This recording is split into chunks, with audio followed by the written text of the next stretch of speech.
East Africa Poetic Hour battle started as Poetic Hour. A Poetic Hour was a 1 hour poetry event where artists just came together to share their thoughts through words and poetry and music under a mango tree that used to happen at the Alliance Francaise. And then it grew to a level where the entire country, poets from the entire country wanted to actually participate in this event. So we had to open up our doors and came up with Poetic Hour Battle.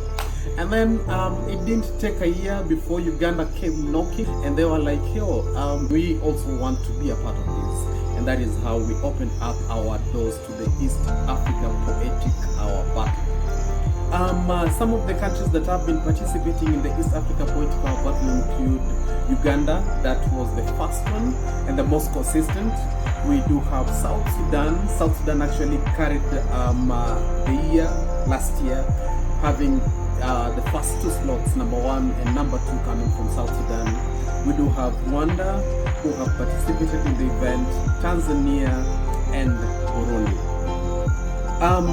The free movement between the East African community has really necessitated to the growth of the East Africa Poetic Hour Battle.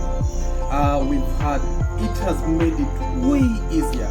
Poets just having that knowledge and that background that they don't need to go through the tedious process of visa application, of getting passport, just knowing that all they need is their national identification card from their country to get to the border, and the process is as seamless as possible. That has made it very easy and has attracted a huge number of applicants who want to participate in the event every year.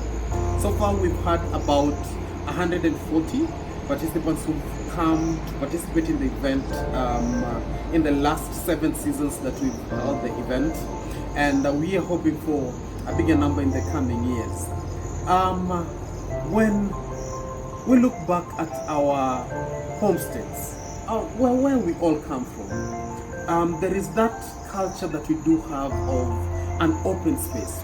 If we keep on adopting the free trade area amongst us as Africans, then what this will necessitate is a depiction of what we experience in our homestead, just happening entirely in the East Africa community.